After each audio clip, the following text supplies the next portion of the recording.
नमस्कार दोस्तों, PS take channel में आप लोगों का एक बार फिर से स्वागत है फ्रेंड्स। जैसा कि मैं कल आप लोगों को कोई प्रैक्टिस सेट उपलब्ध नहीं करा पाया था। इसका कारण था कि मेरी तबीयत कुछ ठीक नहीं थी। फ्रेंड्स, आज भी सही नहीं है, पूरी तरह से सही मैं नहीं हुआ, फिर भी मैं आप लोगों के लिए प्रैक्टिस सेट उपलब्ध करा रहा हूँ। धीरे धीरे तबीयत सही हो जाएगी, इसकी कोई बात नहीं है इसके लिए। तो फ्रेंड्स, अभी तक जिन लोगों ने हमारे चैनल को सब्सक्राइब नहीं किया है तो वे चैनल को सब्सक्राइब कर लें। फ्रेंड्स, बिल्कुल फ्री में आप लोगों को प्रैक्टिस सेट मैं आप लोगों को उपलब्ध करा रहा हूँ, फ्री में नोट्स दे रहा हूँ। तो फिर इसमें सोचने और संकोच करने की कोई बात नहीं है। चैनल को सब्सक्राइब कर लें और बेल आइकन को प्रेस कर दें, और फ्री में नोट्स पाने के लिए हमारे टेलीग्राम चैनल से जुड़ जाइए, जिसका लिंक आपको डिस्क्रिप्शन में वीडियो के मिल जाएगा। तो चलिए फ्रेंड्स, वीडियो में बिना देरी किए हुए स्टार्ट करते हैं आज का प्रैक्टिस सेट नंबर 11। देखते हैं फ्रेंड्स, आप लोग इसमें से 30 सही कर पाते हैं कि नहीं। उम्मीद करता हूँ कि आप लोग 30 जरूर सही कर पाएंगे। उम्मीद क्या, मुझे एकदम पूर्ण विश्वास है। तो फ्रेंड्स, एकदम लग जाइए, एकदम पूरी मेहनत से लग जाइए, क्योंकि वैकेंसी कभी भी आ सकती है। इसके बाद कुछ समय आपको नहीं मिलेगा। तो चलिए आज का प्रैक्टिस सेट नंबर 11 हल करते हैं। तो फ्रेंड्स, इस प्रैक्टिस सेट में हम लोग प्रश्न नंबर 166 से हल करेंगे। इसके पहले वाले प्रश्नों को जितने भी थे हम लोगों ने अगले प्रैक्टिस सेट में हम लोग कर चुके हैं। तो चलिए प्रश्न नंबर 166 देखिए क्या कह रहा है इसमें। लोकसभा अध्यक्ष के बारे में कौन सी एक बात असत्य है। लोकसभा के अध्यक्ष के बारे में एक असत्य बात बताई गई है, वो कौन सी है। लोकसभा सदस्यों के विशेषाधिकारों की रक्षा करना, या लोकसभा की बैठकों की अध्यक्षता करना, या योजना आयोग की बैठकों की अध्यक्षता करना, या लोक लेखा समिति की अध्यक्षता करना। तो फ्रेंड्स, जो लोकसभा अध्यक्ष के बारे में एक गलत बात बताई गई है, असत्य बात है, वो क्या है। हमारे ऑप्शन जो सी है ये कह रहा है कि योजना आयोग की बैठकों की अध्यक्षता करना, तो ये गलत है। इसकी अध्यक्षता हमारे प्रधानमंत्री महोदय करते हैं। ठीक है फ्रेंड्स, आइए अगले प्रश्न में चलते हैं हम लोग। अगला प्रश्न देखिए क्या कह रहा है। एक प्रश्न नंबर 167, भारतीय संघ की इनमें से एक आवश्यक विशेषता नहीं है। कौन सी। शक्तियों का पृथक्करण, या प्रस्तावना, या संविधान की सर्वोच्चता, या उपरोक्त में से कोई नहीं। प्रश्न नंबर 167। तो फ्रेंड्स, भारतीय संघ की इनमें से एक आवश्यक विशेषता हमारी ये नहीं है कि शक्तियों का पृथक्करण करना। बाकी हमारे जो 3 है, प्रस्तावना, संविधान की सर्वोच्चता, ठीक है, 2 ये हमारे क्या है, संविधान सभा में एक आवश्यक विशेषता है। लेकिन ए जो बता रहा है कि शक्तियों का पृथक्करण, ये आवश्यक विशेषता नहीं है। तो ए ऑप्शन राइट आंसर हो जाएगा प्रश्न नंबर 166 का। अगले प्रश्न को चलिए हम लोग देखते हैं। अगला प्रश्न क्या कह रहा है, बहुत अच्छा सा प्रश्न है फ्रेंड्स। भारतीय संविधान के किस संशोधन द्वारा आंतरिक व्यवस्था के स्थान पर सशस्त्र विद्रोह शब्द को सम्मिलित किया गया। बहुत अच्छा प्रश्न है। भारतीय संविधान के कौन से संशोधन में क्या किया गया, आंतरिक व्यवस्था के स्थान पर सशस्त्र विद्रोह शब्द डाला गया। आइए देख लेते हैं ऑप्शन ए कह रहा है 39वें संशोधन द्वारा, या 42वें संशोधन द्वारा, या 43वें संशोधन द्वारा, या 44वें संशोधन द्वारा। तो फ्रेंड्स, इसका राइट आंसर हो जाएगा हमारा ऑप्शन डी, 44वें संशोधन द्वारा। ठीक है फ्रेंड्स, आइए अगले प्रश्न पर चलते हैं हम लोग। देखिए अगला प्रश्न क्या कह रहा है। अगला प्रश्न हमारा कह रहा है प्रश्न नंबर 169, राज्य और केंद्र में वित्तीय विभाजन होता है। ठीक है, किसके द्वारा होता है। योजना आयोग की संस्तुति पर, या वित्त आयोग की संस्तुति पर, या राष्ट्रीय विकास परिषद की संस्तुति पर, या सरकारी आयोग की संस्तुति पर। तो फ्रेंड्स, प्रश्न नंबर 169 का राइट आंसर हमारा क्या हो जाएगा, वित्त आयोग की संस्तुति पर, यानी बी ऑप्शन राइट आंसर हो जाएगा। आइए अगले प्रश्न को देखते हैं हम लोग। अगला प्रश्न देखिए क्या कह रहा है। अगला प्रश्न हमारा प्रश्न नंबर 170, पंचायती राज के संबंध में अशोक मेहता समिति ने निम्नलिखित में से कौन सा मॉडल या प्रतिरूप सुझाया। बहुत अच्छा प्रश्न है फ्रेंड्स, पंचायती राज से संबंधित। ऑप्शन देखते हैं क्या क्या दिया है। त्रिस्तरीय प्रतिरूप, द्विस्तरीय प्रतिरूप, मंडल पंचायत प्रतिरूप, या ग्राम पंचायत प्रतिरूप। प्रश्न बहुत इजी है फ्रेंड्स, जिन लोगों को आ रहा पढ़े होंगे तो बहुत आसान सा प्रश्न है। ये कोई डीपली प्रश्न नहीं है, ये बहुत हल्का प्रश्न इसको कहा जाएगा। तो इसका राइट आंसर हमारा क्या हो जाएगा फ्रेंड्स, ऑप्शन बी, द्विस्तरीय। ठीक है, त्रिस्तरीय हमारी बलवंत राय मेहता समिति की थी, और द्विस्तरीय हमारी अशोक मेहता समिति की। तो यानी बी ऑप्शन राइट आंसर हो जाएगा। अगले प्रश्न चलते हैं। देखिए अगला प्रश्न नंबर 171 कह रहा है, संविधान की प्रारूप समिति के अध्यक्ष कौन थे। Doctor Ambedkar, doctor Rajendra Prasad, doctor PN Rao, या उपरोक्त में से कोई नहीं। तो बहुत आसान सा, ये भी इजी प्रश्न था फ्रेंड्स। प्रारूप समिति के अध्यक्ष हमारे कौन थे, डॉक्टर अंबेडकर। ठीक है, यानी ए ऑप्शन राइट आंसर हो जाएगा प्रश्न नंबर 171 का। अगले प्रश्न पे चलते हैं हम लोग। अगला प्रश्न हमारा प्रश्न नंबर 172 कह रहा है फ्रेंड्स, भारत में कौन सी दल प्रणाली प्रचलित है? ये प्रश्न मैंने आप लोगों को हल करा दिया है। तो फ्रेंड्स मुझे लगता है कि इस प्रश्न का आंसर आप लोगों को पता होगा। आइए ऑप्शन देख लेते हैं क्या क्या दिया है। बहुदलीय, द्विदलीय, एक दलीय या उपरोक्त में से कोई नहीं। तो फ्रेंड्स भारत में हमारी बहुदलीय प्रणाली प्रचलित है। कौन सी? बहुदलीय दल प्रणाली प्रचलित है, यानी ये ऑप्शन राइट आंसर हो जाएगा। अगला प्रश्न देखिए, अगला प्रश्न हमारा क्या है? अगला प्रश्न हमारा कह रहा है किस प्रकार के राज्य में जनमत पूरी तरह से राज्य के नियंत्रण में होता है? किस प्रकार के राज्य में जनमत पूरी तरह से राज्य के नियंत्रण में होता है? फ्रेंड्स ऑप्शन है समाजवादी राज्य, साम्यवादी राज्य, लोकतांत्रिक राज्य या विकासवादी। तो फ्रेंड्स साम्यवादी राज्य में क्या होता है? राज्य में जनमत पूरी तरह से राज्य के नियंत्रण में होता है, यानी बी ऑप्शन राइट आंसर हो जाएगा, साम्यवादी राज्य। अगला प्रश्न देखिए, अगला प्रश्न हमारा करा प्रश्न नंबर 174, निम्न में से कौन सा भारतीय संविधान का अनुच्छेद यह प्रावधान करता है कि 14 वर्ष से कम उम्र का कोई बालक काम पर नहीं लगाया जाएगा? बहुत अच्छा प्रश्न फ्रेंड्स है। तो देखिए इसका आंसर क्या होगा? अनुच्छेद 23 या अनुच्छेद 24 या अनुच्छेद 26 या अनुच्छेद 28। तो फ्रेंड्स हमारा अनुच्छेद 28 कहता है कि यह प्रावधान देता है कि 14 वर्ष से कम उम्र के बच्चे को आप काम पे नहीं लगा सकते हैं, यानी बी ऑप्शन इसका राइट आंसर हो जाएगा, अनुच्छेद 24। अगला प्रश्न देखिए कह रहा है प्रश्न नंबर 175, भारतीय संघवाद बल देता है किस पे देता है? शक्तियों के वितरण पर, राज्यों की शक्ति पर, राष्ट्र की एकता पर, राष्ट्रीयताओं के साथ समझौता पर। तो फ्रेंड्स इसका राइट आंसर हमारा क्या हो जाएगा? भारतीय संघवाद बल देता है हमारे राष्ट्र की एकता पर, यानी सी ऑप्शन इसका राइट आंसर हो जाएगा।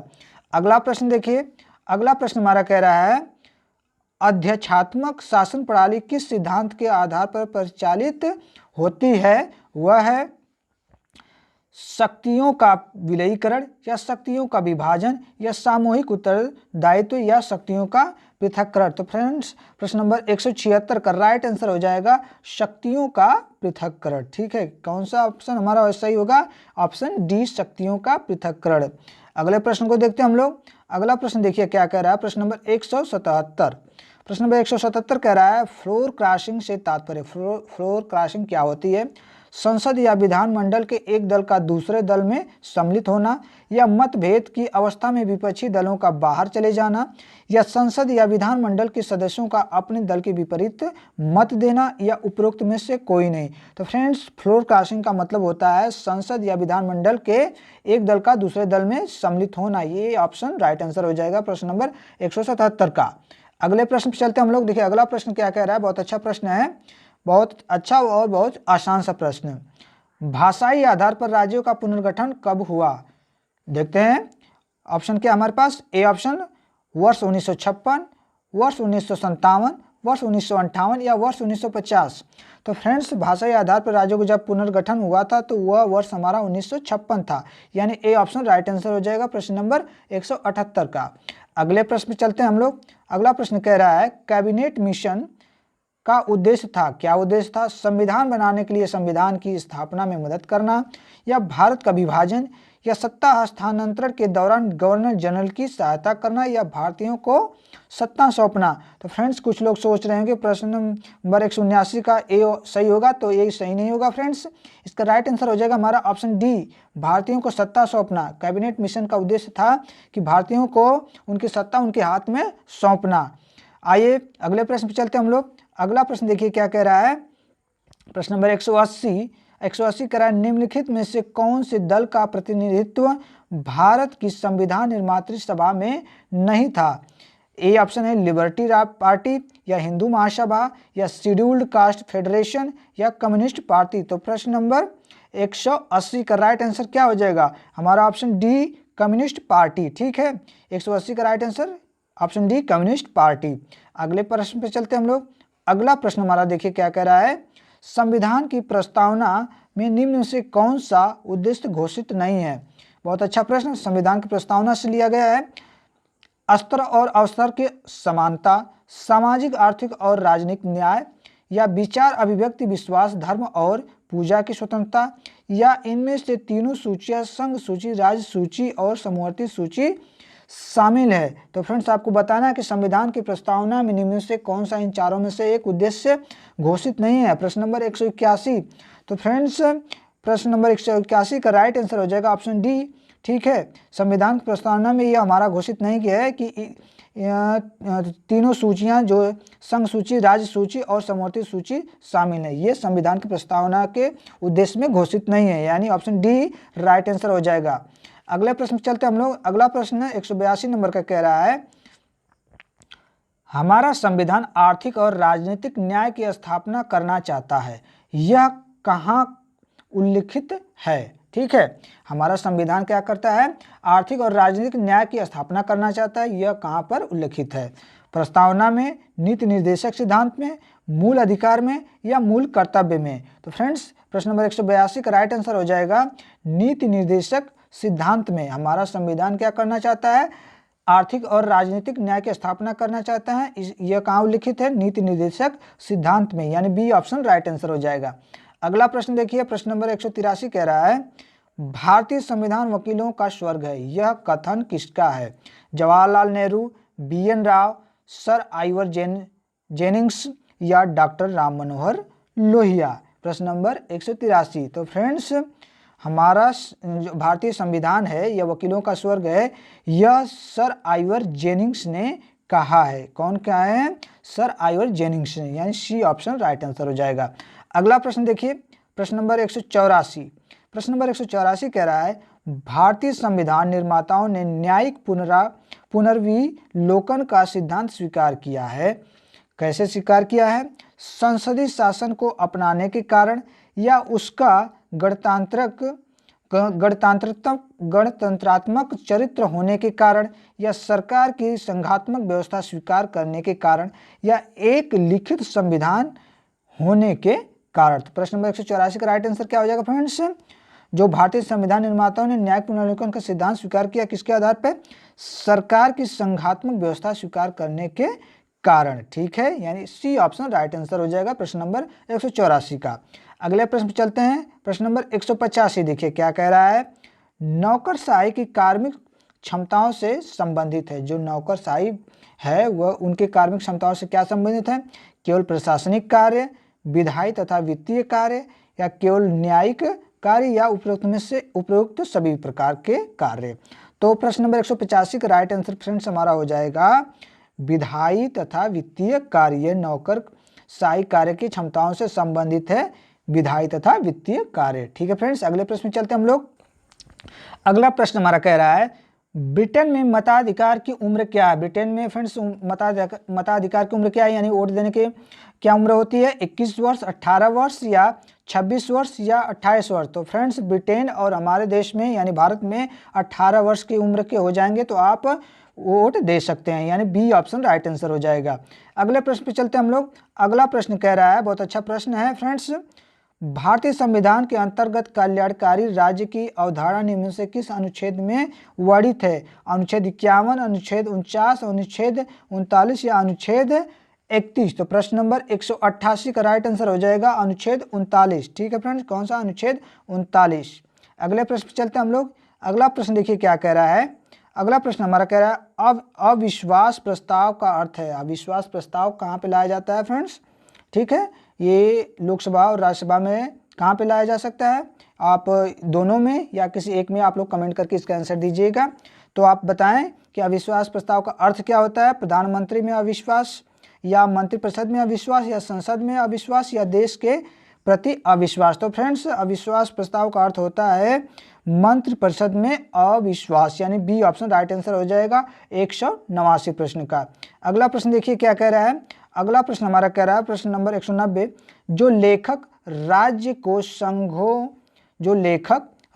संघों का संघ मानते हैं उन्हें क्या कहते हैं, समाजवादी कहा जाता है, संघवादी कहा जाता है या अराजकतावादी या बहुलवादी। तो फ्रेंड्स प्रश्न नंबर 190 का हमारा राइट आंसर हो जाएगा ऑप्शन डी, बहुलवादी कहा जाता है। जो लेखक राज्यों का संघ मानते हैं उन्हें बहुलवादी कहा जाता है, डी ऑप्शन राइट आंसर हो जाएगा। अगले प्रश्न पे चलते हैं हम लोग। अगला प्रश्न देखिए कह रहा है प्रश्न नंबर 191, रूसों ने नारा दिया। बहुत इजी प्रश्न, बहुत अच्छा प्रश्न। राज्य को संपूर्ण सत्ता, योग्यता की विजय या प्रकृति की ओर लौटो, तो या अस्तित्व के लिए संघर्ष। तो फ्रेंड्स सभी लोग समझ गए होंगे, इसका आंसर हमारा हो जाएगा सी ऑप्शन, प्रकृति की ओर लौटो, ये रूसो का नारा था, यानी सी ऑप्शन राइट आंसर हो जाएगा। अगले प्रश्न पे चलते हैं हम लोग। अगला प्रश्न देखिए, कह रहा है प्रश्न नंबर 192, भारतीय राष्ट्रपति का निषेधाधिकार किस प्रकार का है? संपूर्ण निषेधाधिकार, या निलंबक निषेधाधिकार, या जेबी निषेधाधिकार, या उपरोक्त में से कोई नहीं। तो फ्रेंड्स जो भारतीय राष्ट्रपति का निषेधाधिकार होता है वह जेबी निषेधाधिकार होता है, यानी सी ऑप्शन राइट आंसर हो जाएगा। ठीक है, अगला प्रश्न देखते हैं, प्रश्न नंबर 193 कह रहा है, निम्नलिखित में से कौन भारतीय संविधान द्वारा स्थापित है? योजना आयोग, राष्ट्रीय विकास परिषद, क्षेत्रीय परिषदें, या उपरोक्त में से कोई नहीं। तो फ्रेंड्स जो हमारा भारतीय संविधान द्वारा स्थापित है वो हमारा क्षेत्रीय परिषदें हैं, यानी सी ऑप्शन राइट आंसर हो जाएगा प्रश्न नंबर 193 का। अगले प्रश्न चलते हैं। अगला प्रश्न देखिए क्या कह रहा है, भारतीय संविधान के अंतर्गत न्यायिक पुनर्विवेचन की शक्ति सीमित है। किसमें सीमित है? विधि की उचित प्रक्रिया द्वारा, या विधि द्वारा स्थापित प्रक्रिया द्वारा, या संविधान में दी गई प्रक्रिया द्वारा, या न्यायपालिका द्वारा दी गई प्रक्रिया द्वारा। तो फ्रेंड्स प्रश्न नंबर 194 का राइट आंसर हो जाएगा हमारा ऑप्शन सी, संविधान में दी गई प्रक्रिया द्वारा, या ऑप्शन सी राइट आंसर हो जाएगा प्रश्न नंबर 184 का। अगले प्रश्न चलते हैं हम लोग। देखिए अगला प्रश्न क्या कर रहा है, प्रश्न नंबर 196 है हमारा। इसमें ब्रिटेन का प्रधानमंत्री क्या होता है? मनोनीत होता है, चयनित होता है, निर्वाचित होता है, या नियुक्त होता है? तो फ्रेंड्स जिस तरह से हमारे देश के प्रधानमंत्री नियुक्त होते हैं उसी तरह से ब्रिटेन के भी प्रधानमंत्री क्या होते हैं? नियुक्त होते हैं। ठीक है फ्रेंड्स, यानी डी ऑप्शन राइट आंसर हो जाएगा। अगले प्रश्न में चलते हैं। अगला प्रश्न कह रहा है, भारत के राष्ट्रपति को पद से हटाने की विधि क्या है? अविश्वास प्रस्ताव द्वारा, महाभियोग द्वारा, न्यायिक प्रक्रिया द्वारा, या जनमत संग्रह द्वारा? बहुत अच्छा प्रश्न। देखिए जो भारत के राष्ट्रपति को अगर हटाया जाता है तो वह प्रक्रिया क्या होती है? वह प्रक्रिया हमारे महाभियोग की प्रक्रिया होती है। ठीक है, महाभियोग चलाया जाता है राष्ट्रपति पे, तब राष्ट्रपति को उनके पद से हटाया जा सकता है, यानी बी ऑप्शन राइट आंसर हो जाएगा। अगला प्रश्न देखिए क्या है। अगला प्रश्न कह रहा है प्रश्न नंबर 198, भारतीय संविधान के कौन से भाग में पंचायत राज की अवधारणा निहित है? प्रस्तावना, मूल अधिकार, राज्य की नीति निर्देशक सिद्धांत, या प्रथम अनुसूची? तो फ्रेंड्स इसका राइट आंसर हो जाएगा हमारा ऑप्शन सी। ठीक है, प्रश्न नंबर 198 का ऑप्शन सी हो जाएगा, राज्य के नीति निर्देशक सिद्धांत। अगला प्रश्न देखिए क्या है, प्रश्न नंबर 199 कह रहा है हमारा, निम्नलिखित में से किसने भारत के संविधान को अर्धसंघात्मक के रूप में परिभाषित किया है? किसने किया है? जेनिंग्स, केटी शाह, सी.एफ. स्ट्रांग, या केसी व्हीयर? तो फ्रेंड्स भारत के संविधान को अर्धसंघात्मक के रूप में केसी व्हीयर ने परिभाषित किया है, यानी डी ऑप्शन राइट आंसर हो जाएगा 199 का। अगला प्रश्न देखिए प्रश्न नंबर 200, बहुत अच्छा प्रश्न, छोटा सा है। न्यायिक पुनरावलोकन है क्या है? केवल भारत में है, या केवल यूके में है, या केवल यूएसए में है, या भारत और यूएसए में है? तो फ्रेंड्स जो न्यायिक पुनरावलोकन है वह यूएसए और भारत दोनों में है, यानी डी ऑप्शन इसका राइट आंसर हो जाएगा प्रश्न नंबर 200 का। अगला प्रश्न देख लेते हैं। अगला प्रश्न हमारा कह रहा है प्रश्न नंबर 201, निम्नलिखित में कौन सा कार्य नौकरशाही का नहीं है? एक कार्य कोई नौकरशाही का नहीं है, कौन सा नहीं है देखते हैं। कानून और व्यवस्था बनाए रखने में मदद करना, अध्यादेशों की घोषणा करना, या राष्ट्रीय बजट को बनाने में मदद करना, या अंतर्राष्ट्रीय संधियों को तैयार करने में मदद करना? तो फ्रेंड्स नौकरशाही का ये कार्य नहीं होता है कि अध्यादेशों की घोषणा वो करे। ठीक है, यानी बी ऑप्शन राइट आंसर हो जाएगा प्रश्न नंबर 201 का। अगला प्रश्न देखिए प्रश्न नंबर 202 कह रहा है, बाह्य संप्रभुता की अवधारणा को किसने दिया है? ग्रोसियस, ओपेनहाइमर, या कांट, या रूसो? प्रश्न नंबर 202। तो फ्रेंड्स बाह्य संप्रभुता की अवधारणा हमारे ग्रोसियस महोदय ने दिया है, यानी ए ऑप्शन राइट आंसर हो जाएगा ग्रोसियस। अगला प्रश्न देखिए प्रश्न नंबर 203, बहुत अच्छा प्रश्न, कार्ल मार्क्स और एफ एंजल्स सहलेखक हैं, किसके सहलेखक हैं? दास कैपिटल के, या एंटी डुहरिंग के, या critique of the Gotha programme के, या जर्मन आइडियोलॉजी के? तो फ्रेंड्स कार्ल मार्क्स और एंजल जो हैं हमारे वे दोनों सहलेखक हमारे हैं जर्मन आइडियोलॉजी के, यानी डी ऑप्शन राइट आंसर हो जाएगा। फ्रेंड्स अगले प्रश्न को देख लेते हैं। फ्रेंड्स ये आखिरी प्रश्न होगा इस वीडियो का, प्रश्न नंबर 204। आइए देखते हैं क्या है प्रश्न नंबर 204। निम्नलिखित विचारों में से कौन एक राज्य के यांत्रिक स्वरूप की अवधारणा का समर्थन नहीं है। यानी प्रश्न कह रहा है कि आपके पास 4 ऑप्शन है, इनमें से एक राज्य की यांत्रिक स्वरूप की अवधारणा का समर्थन नहीं करता है। कौन? Hobbes, J S. Mill, Jeremy Bentham या टी.एच. ग्रीन। तो फ्रेंड्स जो राज्य की यांत्रिक स्वरूप की अवधारणा हमारे हॉब्स महोदय भी उसके समर्थक हैं, जे.एस. मिल भी समर्थक हैं, जेरमी बेंथम भी हैं, लेकिन टी.एच. ग्रीन नहीं है। यानी टी.एच. ग्रीन ही हमारा राइट आंसर होगा, क्योंकि इसमें नहीं पूछा है। इस हिसाब से हमारा राइट आंसर ऑप्शन डी हो जाएगा, टी.एच. ग्रीन। तो फ्रेंड्स कैसी लगी आज की प्रैक्टिस सेट? उम्मीद करता हूं कि आप लोगों के लिए बहुत अच्छा होगा ये वीडियो, और काफ़ी आप लोगों को इससे मदद मिलेगी आने वाले एग्ज़ाम में। तो फ्रेंड्स अभी तक आपने हमारे वीडियो को लाइक नहीं किया है तो एक छोटा सा लाइक कर दें और वीडियो को शेयर कर दें, ताकि आपके दोस्तों को भी कुछ हेल्प हो सके। ठीक है फ्रेंड्स, अगले वीडियो के लिए तब तक हम लोग वेट करते हैं। थैंक यू, धन्यवाद।